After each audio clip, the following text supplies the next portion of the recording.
Olá! Para garantir que um projeto seja viável financeiramente e controlar os recursos envolvidos, a orçamentação é indispensável. Esta aula tem como objetivo apresentar os conceitos básicos para auxiliar o fiscal em relação aos orçamentos de obras rodoviárias. No decorrer do vídeo, vamos abordar os assuntos a seguir. O que é um orçamento de obras públicas? O que é uma composição de custos e preços? Benefícios e despesas indiretas, estrutura de formação de preços, fontes de pesquisa de custos, jurisprudência do controle externo, pontos de atenção no orçamento, critérios de medição e modificação durante a execução contratual, responsabilidade do fiscal e do agente privado. Mas o que é um orçamento de obras públicas? Inicialmente, vamos acompanhar alguns conceitos importantes para a orçamentação. Parte integrante e indissociável de todo o projeto para a construção de obras públicas, o orçamento expressa em termos financeiros a descrição e os quantitativos de recursos necessários para a execução dessas obras. Em conjunto com o cronograma e o próprio projeto, o orçamento é a base para o planejamento, aprovação e controle dos recursos públicos que serão investidos em obras estruturantes no interesse público. Definições na literatura. O orçamento de custo, também conhecido como estimativa orçamentária de custo, é a determinação do custo provável de uma dada obra. Um orçamento pode ser definido como a determinação dos gastos necessários para a realização de um projeto, de acordo com um plano de execução previamente estabelecido, gastos esses traduzidos em termos quantitativos. Para Matos, os principais atributos do orçamento são aproximação, especificidade e temporalidade, detalhando cada um deles. Aproximação. O orçamento é baseado em estimativas, portanto não é exato, mas deve ser preciso, o mais próximo possível do valor real. Especificidade. Cada orçamento é sempre adaptado ao projeto que será executado. Não se pode falar em orçamento padronizado ou generalizado. Temporalidade. O orçamento que foi realizado tempos atrás pode não ser válido hoje em função da dinâmica da economia. Os custos flutuam ao longo dos tempos, com novas tecnologias incorporadas, tributos modificados, ganhos de produtividade, etc. Segundo a orientação técnica do IBRAOP, o Instituto Brasileiro de Auditoria de Obras Públicas, a margem de precisão de orçamento se deve primordialmente a variações nos quantitativos de serviços e imprecisões nas estimativas de preços unitários, fazendo com que o valor do orçamento real varie para mais ou para menos em relação ao originalmente estimado para a realização da obra. O nível de desenvolvimento de um projeto tem impacto direto no grau de precisão da estimativa de custos ou do orçamento correspondente. O grau de precisão de orçamento pode sofrer influência da tipologia da obra que se está orçando, pois os quantitativos de alguns serviços têm maior imprecisão em sua estimativa, como, por exemplo, serviços realizados com terraplanagem ou fundações. Ainda de acordo com a OT do IBRAOP, o tipo de orçamento define o grau de precisão estimado, resumido no quadro a seguir para obras de edificações. A legislação de licitações estabelece que os projetos devem ser elaborados com um grau de precisão adequado. Assim, para termos uma ideia de qual seria esse grau de precisão esperado, podemos verificar a orientação técnica do IBRAOP. Nesse sentido, para obras de edificações, ela estabelece como um grau de precisão esperado, no âmbito da estimativa de custo, da ordem de mais ou menos 30%, no âmbito do projeto básico, da ordem de 10%, e quando se fala de projeto executivo, o grau de precisão esperado é da ordem de mais ou menos 5%.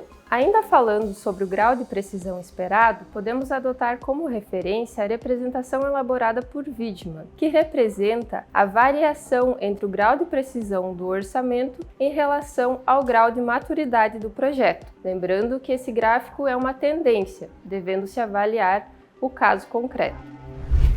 Lembrando que a Lei de Licitações define o grau de precisão esperado para o orçamento básico da licitação, de forma que ele contenha o conjunto de elementos necessários e suficientes para definir e dimensionar a obra ou serviço e seus custos. Em seu artigo 6º, inciso 25, a Lei 14.133 de 2021 diz o seguinte: projeto básico. Conjunto de elementos necessários e suficientes com nível de precisão adequado para definir e dimensionar a obra ou serviço, ou complexo de obras ou de serviços objeto da licitação, elaborado com base nas indicações dos estudos técnicos preliminares que assegure a viabilidade técnica e o adequado tratamento do impacto ambiental do empreendimento e que possibilite a avaliação do custo da obra e a definição dos métodos e do prazo de execução, devendo conter os seguintes elementos: levantamentos topográficos e cadastrais, sondagens e ensaios geotécnicos, ensaios e análises laboratoriais, estudos socioambientais e demais dados e levantamentos necessários para a execução da solução escolhida. Soluções técnicas globais e localizadas suficientemente detalhadas de forma a evitar, por ocasião da elaboração do projeto executivo e da realização das obras e montagem, a necessidade de reformulações ou variantes quanto à qualidade, ao preço e ao prazo inicialmente definidos. Identificação dos tipos de serviços a executar e dos materiais e equipamentos a incorporar à obra, bem como das suas especificações, de modo a assegurar os melhores resultados para o empreendimento e a segurança executiva na utilização do objeto para os fins a que se destina, considerados os riscos e os perigos identificáveis, sem frustrar o caráter competitivo para sua execução. Informações que possibilitem o estudo e a definição de métodos construtivos, de instalações provisórias e de condições organizacionais para a obra, sem frustrar o caráter competitivo para a sua execução. Subsídios para a montagem do plano de licitação e gestão da obra, compreendidos a sua programação, a estratégia de suprimentos, as normas de fiscalização e outros dados necessários em cada caso. Orçamento detalhado do custo global da obra, fundamentado em quantitativos de serviços e fornecimentos propriamente avaliados. Obrigatório exclusivamente para os regimes de execução previstos no artigo 46 desta lei, incisos 1, 2, 3, 4 e 7. Portanto, os percentuais apresentados anteriormente no gráfico não devem ser considerados como risco ou contingência do construtor, sendo indevida sua inclusão no valor do índice BDI, Benefícios e Despesas Indiretas, do Orçamento de Obras Públicas. O grau de precisão do orçamento não se confunde com os limites de alterações contratuais previstos na Lei de Licitações. Não devem ser utilizados como justificativas para erros de projeto ou de orçamentação, nem para pleitear aditivos contratuais.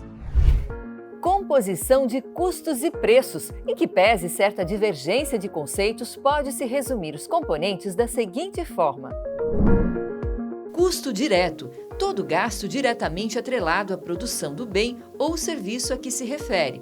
Exemplo: operador e motonivelador em serviço de terraplanagem.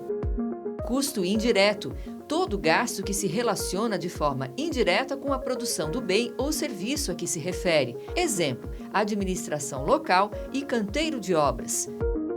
Custo direto total, somatório de todos os custos diretos e indiretos necessários para a produção de um bem ou serviço.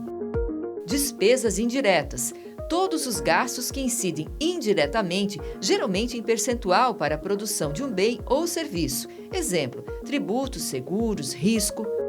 Composição de custo unitário. É o conjunto de insumos, tais como materiais, mão de obra, equipamentos e atividades auxiliares necessários para a execução de uma unidade do serviço. São detalhados de forma a expressar suas unidades de medida, seus custos por unidade, assim como os respectivos índices de consumo e produtividade. Composição de preços unitários representa a composição dos custos unitários, acrescidos dos benefícios e despesas indiretas, BDI. A As composições unitárias são ferramentas fundamentais para a estimativa de quantidades de materiais e de recursos financeiros que serão empreendidas nas obras e serviços de engenharia, assim como para a estimativa de produtividade e montagem de cronogramas executivos. Por isso, devem receber especial atenção de modo a refletir com precisão os serviços, custos e índice de produtividade a que se referem. Lembrando que o detalhamento do orçamento e de suas composições está previsto no artigo 6º, inciso 25, a linha F. No artigo 18, inciso 4. E artigo 23, parágrafo 2º. Logo, são partes integrantes de toda a licitação.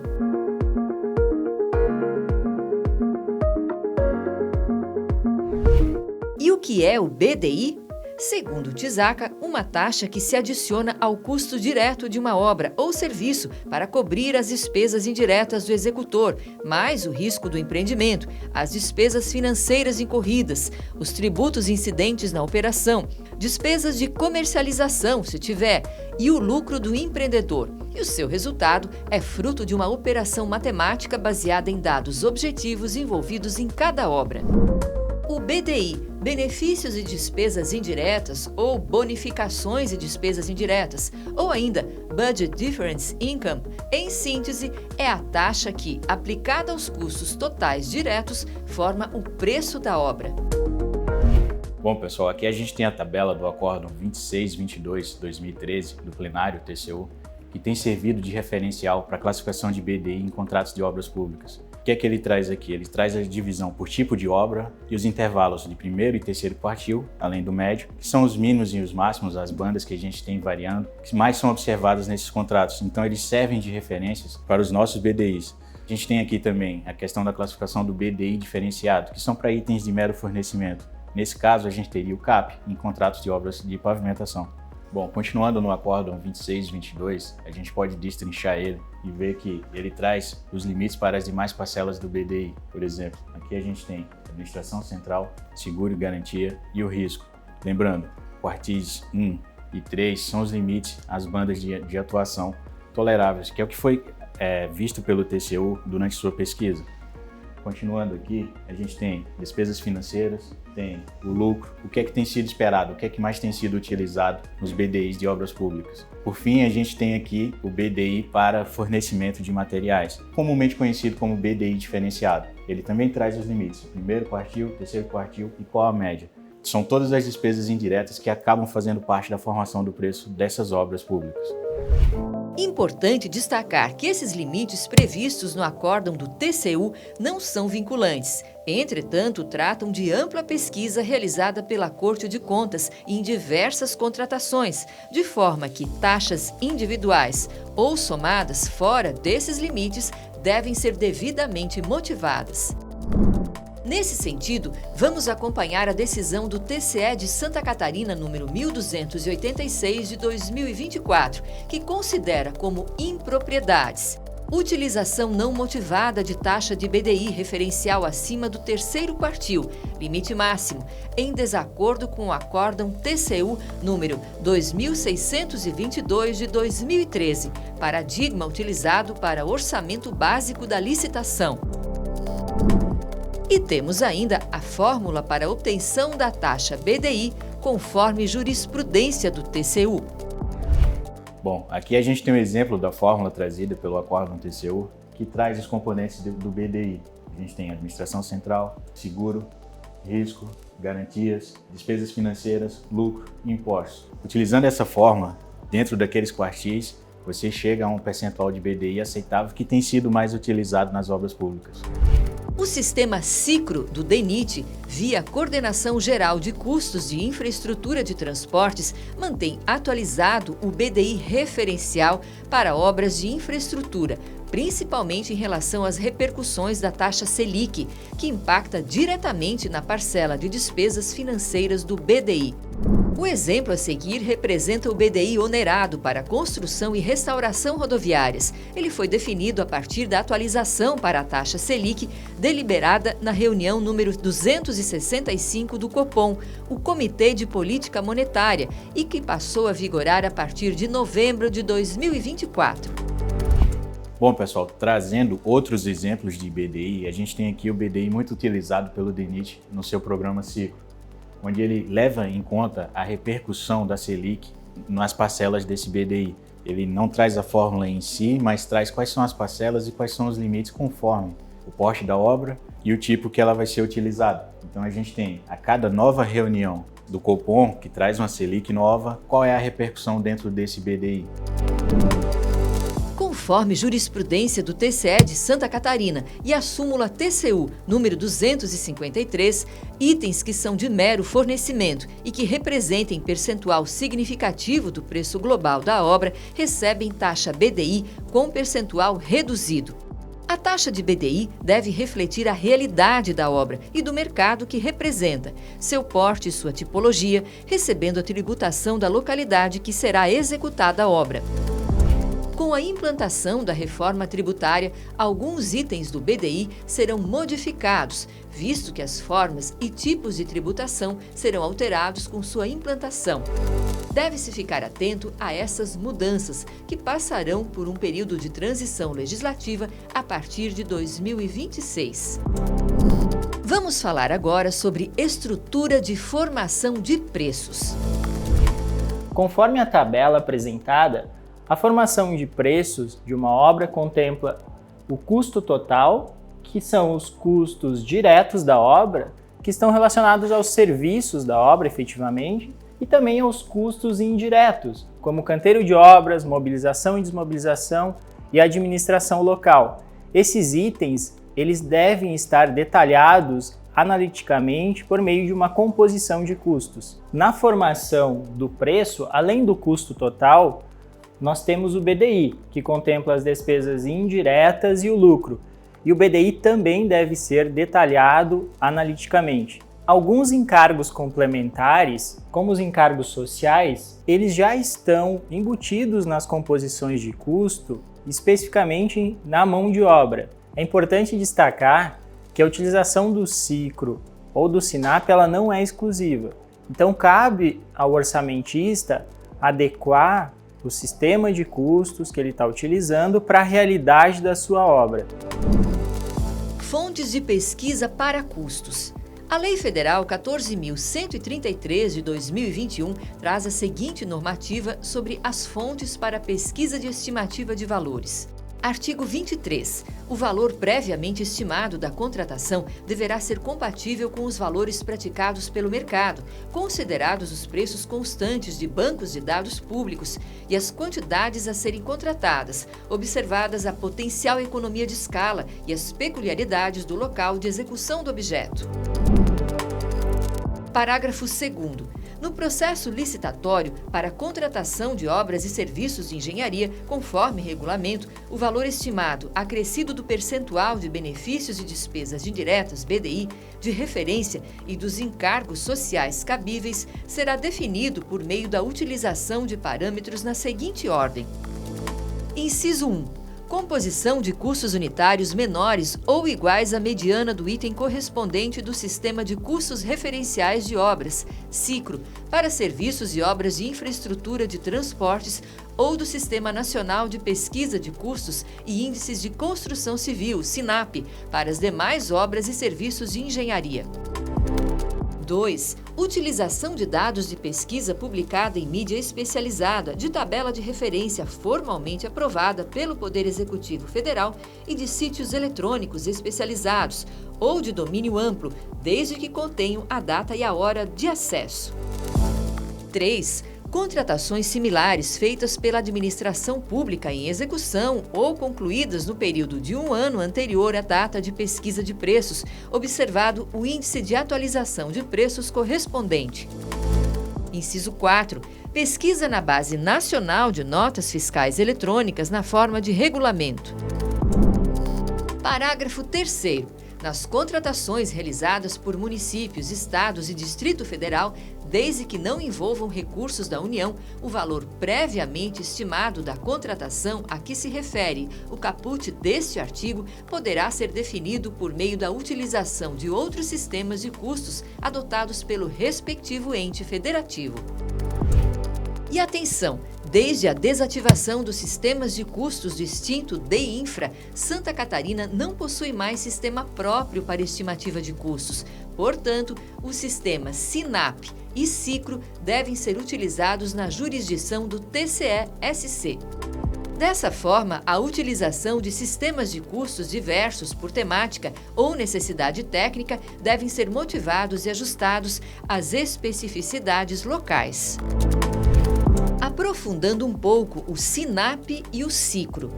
Atualmente, por força do artigo 23, parágrafo 2º da Lei de Licitações, os dois principais sistemas de custos referenciais utilizados para o orçamento de obras públicas são: SINAP, Sistema Nacional de Pesquisa de Custos e Índices da Construção Civil, utilizado para obras de construção civil em geral.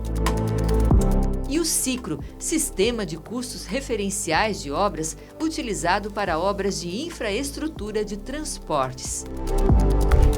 Cada sistema de custos busca refletir a realidade de mercado do tipo de construção a que se refere, de forma que a adoção de um ou outro deve ser de acordo com a classificação majoritária dos serviços que serão executados.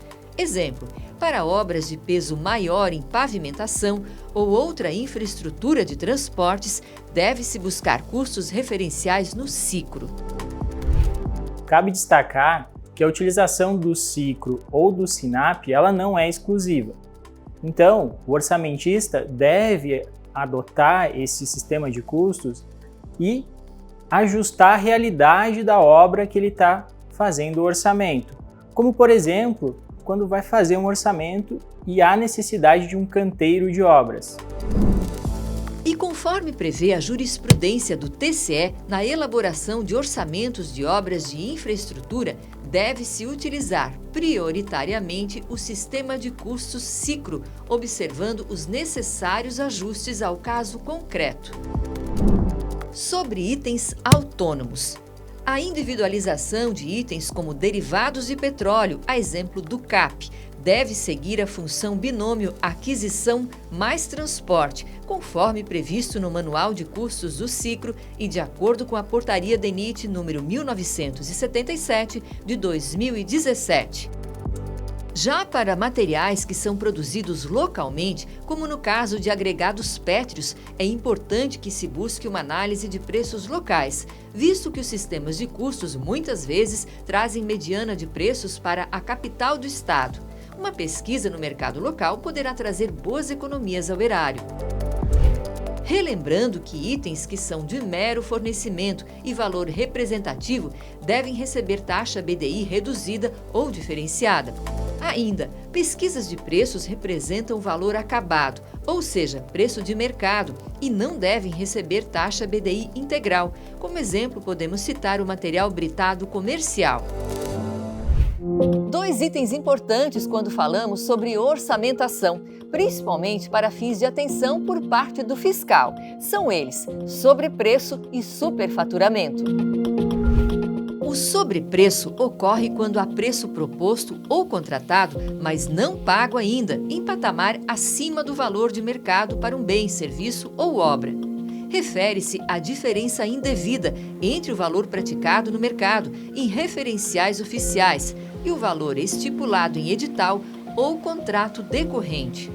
O superfaturamento ocorre quando há pagamento indevido para bens, serviços ou obras que foram contratados por valor acima do praticado no mercado.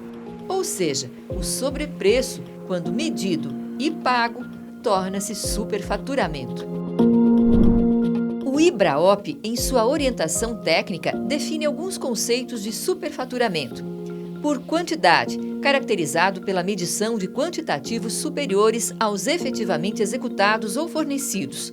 Por qualidade, caracterizado pela deficiência executiva que resulte em diminuição da qualidade, vida útil ou segurança do bem. Por preços, caracterizado pelo pagamento de obras, bens ou serviços com preços manifestamente superiores ao de mercado. Por jogo de planilha, caracterizado pela quebra do equilíbrio econômico-financeiro inicial do contrato em desfavor da administração, via alteração de quantitativos ou preços durante a execução da obra. Por alteração de cláusulas financeiras, caracterizado por alterações às cláusulas do contrato, gerando recebimentos antecipados, distorção do cronograma físico-financeiro, prorrogação injustificada de prazo contratual com custos adicionais ou reajustamentos e reequilíbrios irregulares. Por superdimensionamento, caracterizado pelo superdimensionamento de projetos, estipulando dimensões, quantidades ou qualidades de materiais ou serviços além das necessárias, segundo práticas e normas de engenharia vigentes. Sendo assim, é importante que o fiscal tome algumas precauções antes mesmo do início da obra. Vejamos. Alguns orçamentos prevêem fatores de ajustes em suas composições, tal como o FIT, fator de influência de tráfego, e o FIC, fator de influência de chuva. Deve-se verificar em projeto e nas composições de preços se existe motivação para tal uso, visto que os custos aumentam com a sua incidência.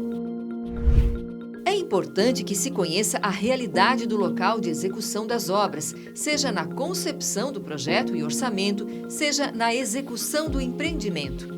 Alguns projetos e orçamentos, por exemplo, prevêem execução de camada de macadame, que é mais cara. Entretanto, esse material pode não estar disponível na região, sendo substituída pela camada de rachão, mais barata. Portanto, projetista, orçamentista e fiscal devem ficar atentos, adequando orçamento e projeto à realidade local. E para fins de reajustamento contratual, o artigo 25, parágrafo 7º da Lei Federal 14.133 de 2021, prevê que a data base considerada é aquela relativa ao orçamento básico. Para a gente entender melhor esse ponto de reajustamento de contratos, vamos ver um exemplo em tela. Considerando que nós temos um orçamento com a data base de janeiro de 2022, é o P0. O próximo reajuste, o primeiro reajuste que será efetuado em relação a esse contrato, é em janeiro de 2023, 12 meses após a data base inicial. Quando eu for incluir um item novo no orçamento, que não está previsto na minha planilha orçamentária, por exemplo, em outubro de 2023 será incluído um item novo. Então eu vou pegar o preço desse item em outubro de 2023, trazer para a database mais próxima, no caso o P1, em janeiro de 2023, sempre cuidando com o desconto da licitação. Eu tenho que manter o desconto da licitação que foi definido lá no processo licitatório. Em relação às medições, as medições que vão ocorrer, por exemplo, no período de janeiro de 2023 e os 12 meses subsequentes, elas ocorrerão com o preço que está reajustado em P1, janeiro de 2023, e assim sucessivamente. É importante ainda averiguar volumes e distâncias de transportes, se estão coerentes com o quadro de distribuição de massas e levantamento quantitativo de projetos. Esses itens têm alto risco de impacto financeiro, caso sejam mal avaliados. Itens como CBUQ devem estar desdobrados na planilha orçamentária, uma vez que materiais como o CAP devem constar como autônomos e receber BDI diferenciado ou reduzido, conforme o binômio aquisição mais transporte. Importante averiguar se os preços da planilha orçamentária estão coerentes com a realidade do mercado.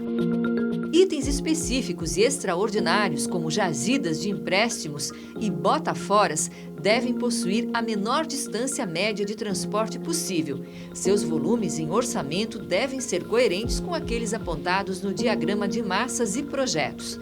Apenas volumes e distâncias realmente executados devem ser pagos. Relembrando este tópico da aula 4. Se o executado está acima do limite de projeto, paga-se o valor de projeto. Se o executado está abaixo do projetado, paga-se o executado. Itens como o CBUQ, que dependem de dimensionamento específico, como o teor de betume, devem ser remunerados conforme o previsto em projeto e atestado pelo controle tecnológico. Não se pode simplesmente medir e pagar o que está tabelado em orçamento. Algumas composições de preços, como as de terraplanagem, já prevêem tudo o que é necessário para sua completa execução, de modo que se o orçamento está prevendo itens como camada anti-agulhamento, em verdade, pode se tratar de incidência duplicada e são serviços que não devem ser medidos. É necessário verificar analiticamente a CPU. Itens como regularização de subleito necessitam de especial atenção.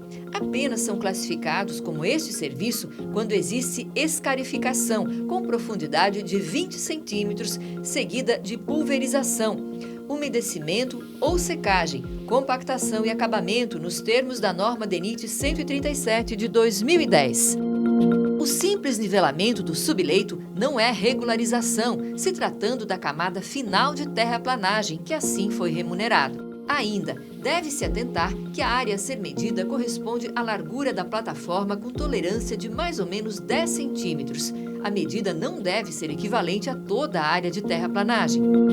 A classificação do material a ser escavado como sendo de primeira, segunda ou terceira categoria depende também de ensaios específicos, como no caso do material de terceira categoria, que passará por ensaios de caracterização. Essa classificação é importante para se definir a forma do desmonte dessas rochas, seus custos e logística.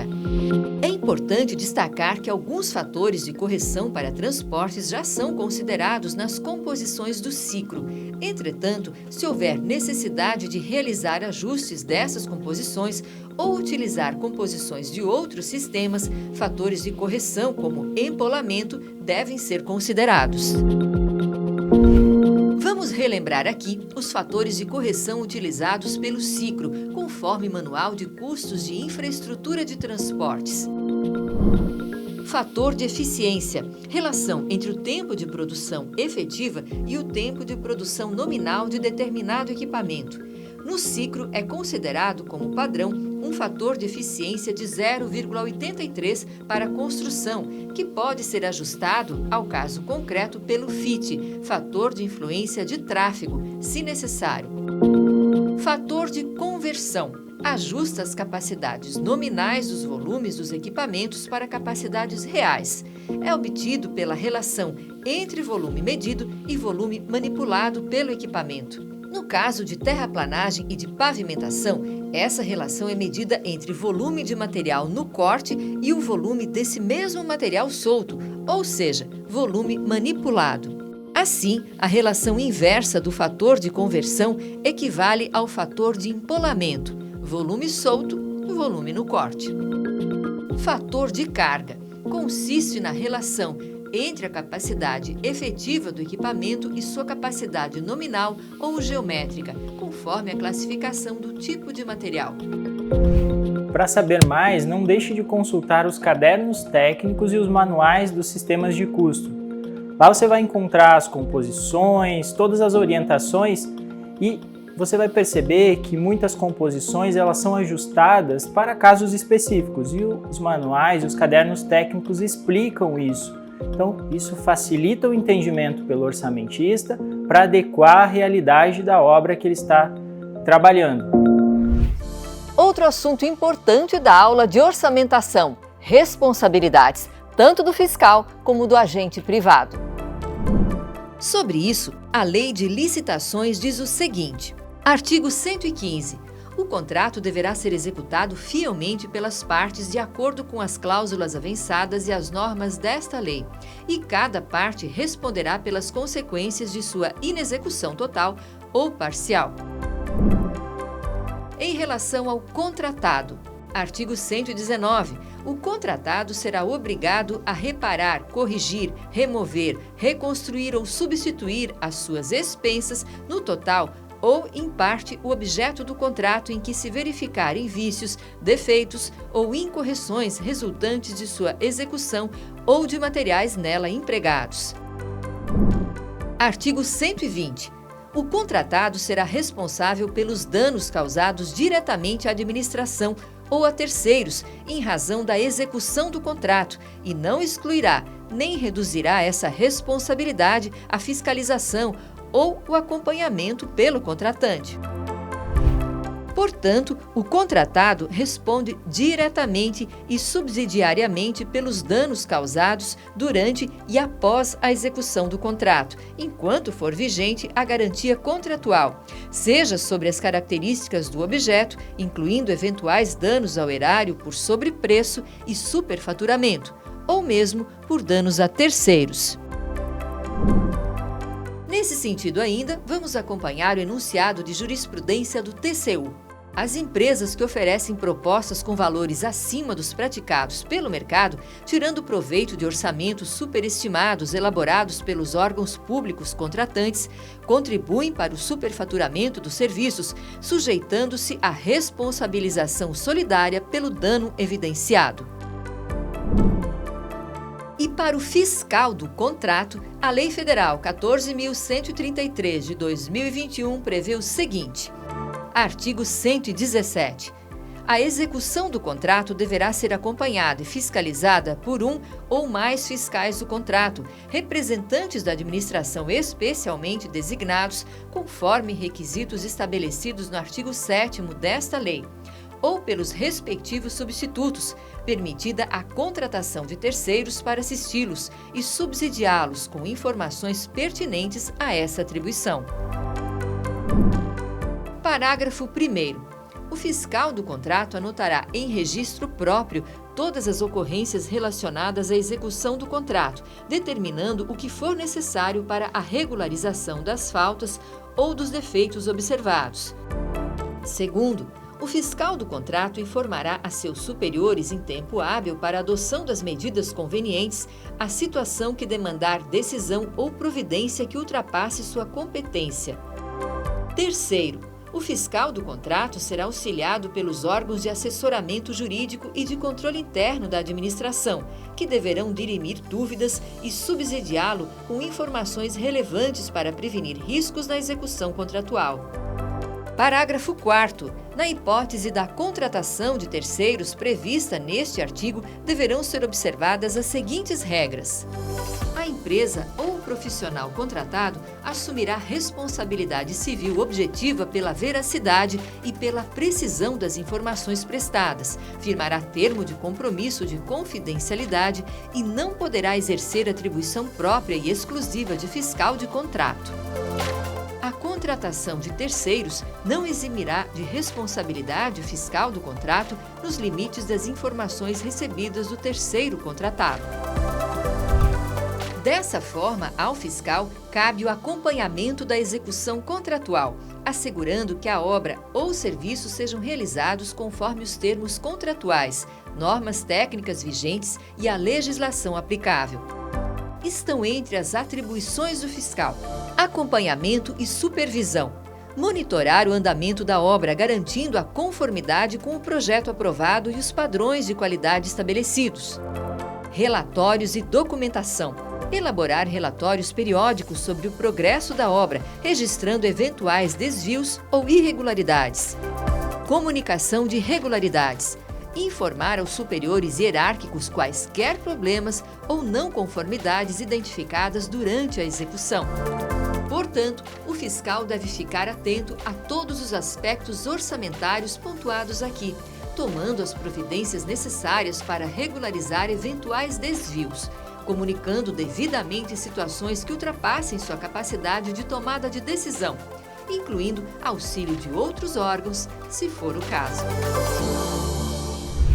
E com o tema orçamentação, encerramos a série de 10 vídeos do programa TCE Parceiro, que tem como objetivo auxiliar fiscais de obras rodoviárias. Dessa forma, o Tribunal de Contas de Santa Catarina busca incentivar o melhor aproveitamento dos recursos públicos. Lembrando que todo esse material não esgota o assunto.